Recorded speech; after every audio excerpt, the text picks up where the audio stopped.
Seja bem-vindo, seja bem-vinda ao canal Penal Sem Dúvida. Eu sou o professor Fábio Rodrigues.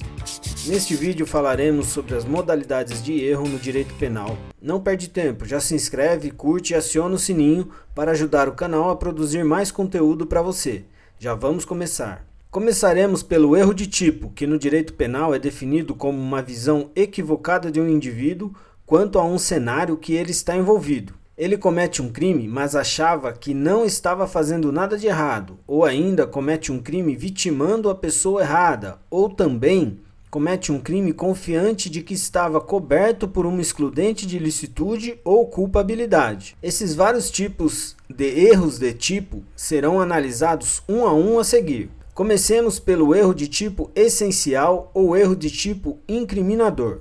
Essa situação de erro acontece quando o agente se vê em um determinado cenário e, na verdade, ele está em outro. É o equívoco total. O agente se engana, comete um crime sem querer, sem nenhum dolo. É o exemplo do agente que pega uma bolsa que não lhe pertence, mas que é muito parecida com a sua e a leva para casa. Estaria configurado neste caso, se houvesse dolo, o fato típico do furto, subtrair para si ou para outrem coisa alheia móvel. Contudo, o fato é atípico pela falta do dolo, que, como já estudamos, é a parte subjetiva do tipo penal e é essencial para a configuração do crime. Se caso houvesse a previsão penal de furto culposo, poderia ser imputado a ele essa modalidade de crime, pois o artigo 20 do Código Penal diz: permite a punição por crime culposo se previsto em lei. No caso do homicídio, existe a previsão de imputação por crime culposo.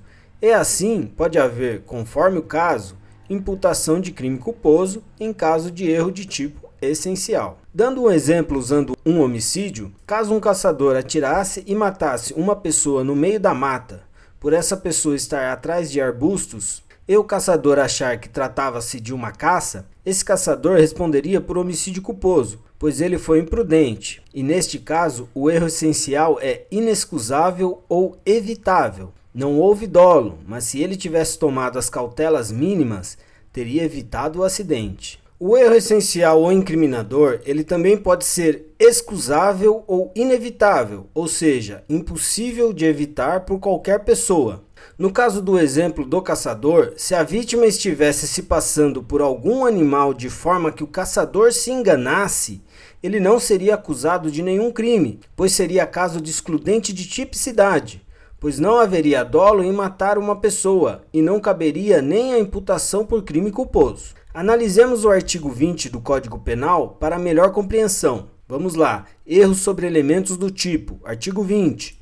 O erro sobre elemento constitutivo do tipo legal de crime exclui o dolo, mas permite a punição por crime culposo se previsto em lei. O erro sobre elemento constitutivo do tipo legal de crime exclui o dolo, mas permite a punição por crime culposo se previsto em lei. Como já explicado, quando o código fala o erro constitutivo do tipo exclui o dolo, ele quer dizer que se restar comprovado que o indivíduo realmente tinha uma percepção equivocada sobre a realidade dos fatos, ou seja, imaginava uma coisa quando na verdade acontecia outra, ele não responderá pelo crime. O parágrafo 1º do artigo 20 trata das discriminantes putativas, que quer dizer excludentes imaginárias. Significam deixar de incriminar um indivíduo porque ele supôs, ele imaginou uma coisa que, se fosse real, excluiria a ilicitude do fato. Mas isso não quer dizer que qualquer ato do agente em que ele se engane será considerado uma discriminante putativa. As discriminantes putativas são aplicadas nos casos em que seriam aplicadas as excludentes de ilicitude, quais sejam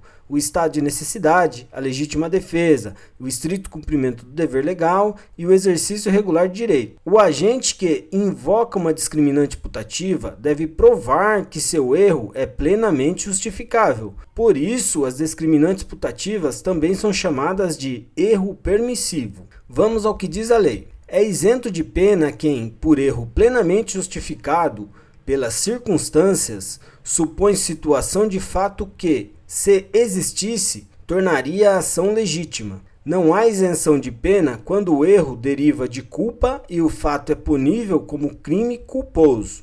Analisando por partes o parágrafo 1º, temos na primeira parte a exclusão da ilicitude por erro plenamente justificado, onde o indivíduo supõe que situação de fato que, se existisse, tornaria a ação legítima. Ou seja, ainda que ele tenha errado, o erro dele é perdoável, não merece pena. Caberia uma excludente da ilicitude. No caso do policial que mata um criminoso que o ameaça com um simulacro de arma de fogo, ele comete erro plenamente justificado, pois se realmente o criminoso portasse uma arma de fogo, o policial estaria diante de agressão atual ou iminente, que justificaria o uso de meio necessário para repelir a agressão. No caso, usar sua arma de fogo contra o criminoso. Na segunda parte do parágrafo 1º do artigo 20, temos a norma de que não há isenção de pena quando o erro deriva de culpa e o fato é punível como crime culposo. Neste caso, o indivíduo que achava estar coberto por uma excludente de ilicitude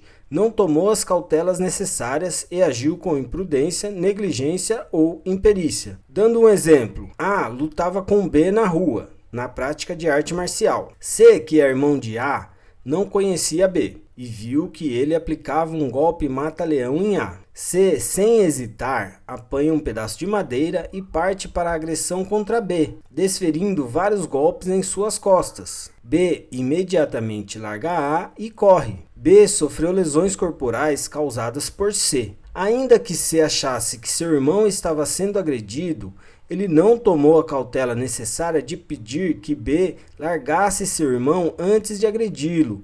Por este motivo, ele vai responder culposamente pelas lesões corporais. Ele foi imprudente, apesar de ter se enganado. Partimos agora para o erro determinado por terceiro. Mas não se esqueça, inscreva-se, curte, acione o sininho, ajude o canal a crescer e a produzir mais conteúdo para vocês. Não deixe de se inscrever. O artigo 20, em seu parágrafo 2º, ele diz que responde pelo crime o terceiro que determina o erro. No parágrafo 2º, temos a figura do terceiro que provoca o erro. Como bem explica o artigo, o terceiro responde pelo erro. Observa-se, porém, que é necessário haver dolo ou culpa por parte do terceiro, senão é um fato atípico. E ainda, o erro deve ser inevitável. Se o caso for evitável, o agente provocado ele é punido por culpa. Exemplo clássico é receber uma arma carregada sendo informado que a arma está descarregada e, em um ato de imprudência, apontar para alguém e puxar o gatilho. Quem forneceu a arma responde por crime doloso e a pessoa que puxou o gatilho vai responder por um crime culposo. O agente que recebeu a arma e efetuou o disparo foi imprudente. Ele deveria ter conferido se a arma estava carregada. Por isso responderá por crime culposo. Porém, caso ele consiga comprovar que foi induzido ao erro, que o erro foi inevitável, ele não responderá por nenhum crime. Já o agente que forneceu a arma carregada e disse que ela estava descarregada propositalmente, ele responderá por crime doloso, pois teve a intenção de enganar. Partimos agora para o erro quanto à pessoa, que é o parágrafo 3º do artigo 20. O erro quanto à pessoa, contra a qual o crime é praticado, não isenta de pena. Não se consideram, neste caso, as condições ou as qualidades da vítima, senão as da pessoa contra quem o agente queria praticar o crime. O parágrafo 3º diz que o erro quanto à pessoa não isenta de pena. Assim, podemos entender que se o sujeito tinha o dolo em matar alguém e mata outra pessoa por engano ou por errar a pontaria, ele responderá pelo resultado, como se tivesse acertado a pessoa inicialmente desejada. Por exemplo, se A queria acertar seu pai e acerta outro homem, A vai responder como se tivesse acertado seu pai com as agravantes relacionadas ao parentesco. É isso que o legislador quis dizer com não se consideram neste caso as condições ou as qualidades da vítima, senão as da pessoa contra quem o agente queria praticar o crime. Se foi caso de homicídio por disparo de arma de fogo, o criminoso vai ser acusado de homicídio doloso. Caso a intenção era matar o pai, serão imputadas as agravantes relacionadas ao parentesco, como já dito. Muito obrigado por assistir o vídeo até o final. Não esquece de se inscrever, curtir, acionar o sininho e compartilhar. Você vai ajudar o canal e a outras pessoas a estudarem. Forte abraço, fé e determinação sempre.